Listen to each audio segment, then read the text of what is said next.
Jonathan Moyo odya marasha achidhifenda mutungamiri wenyika Masvandanzo Mnangagwa pamusoro penhau iri kutenderera pasocial media yekuti mutungamiri wenyika yeZimbabwe Masvandanzo Mnangagwa akatravela nemarried girlfriend. Ndisandapinda mumashoko aiwa atendera pasocial media vanhu vachitaura zvavanoda pamusoro pemutungamiri wenyika ndoti bo subscribe like on the bell icon.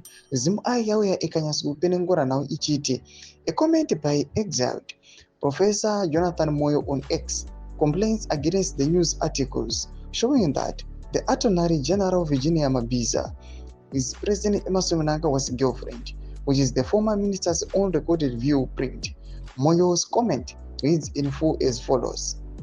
Interesting that this shameless scarecrow was posted by someone who is working day and night to enable Virginia Mabiza, who styles herself as a shadow first lady, to abuse a position and power which she does not have.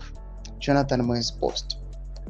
Unmasking misogynistic hypocrisy is the smear campaign against Attorney General Virginia Mabiza.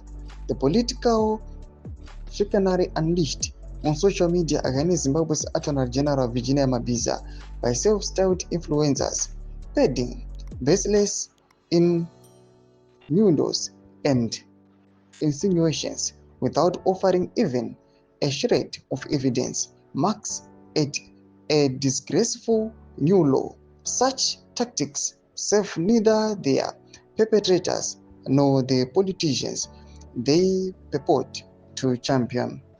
The barrage of abuse erupted after Deputy Chief Secretary Charamba shared images on August 31, 2025 of senior government officials accompanying President Emmerson Mnangagwa to Vatican.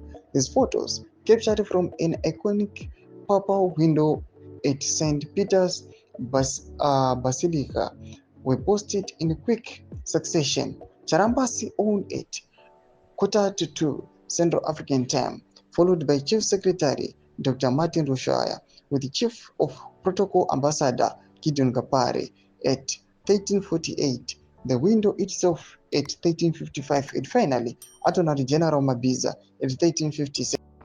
Curiously or rotatingly, only Mabiza's image, the last in the series, quickly ignited a storm of vitriol. The attackers, mostly former supporters of NACHAMISA, now misquandering as backers of a supposed ZANU-PF faction with more zeal than faction itself, are not even ZANU-PF members. The core narrative fueling this abuse, that Mabiza had no legitimate role in the presidential delegation en route to China via Vatican, except for some sordid insinuations concocted by these crude character assassins. Ndomashwa ari kubuda panguva ino vanhu vachiva vachikomenda pamusoro pemapictures akashewa aiwa kuchonekwa kunzi Virginia Mabiza anga asina any legitimate role yekuti angava among delegation yemutungamiri wenyika. Tiudze mafungiro enyu muri kudii pamusoro penhau iyi aiwa iri kungotenderera ichikurukurwa nevanhu pasocial media. Ndina kumesection medu dzimafungiro enyu, subscribe or like,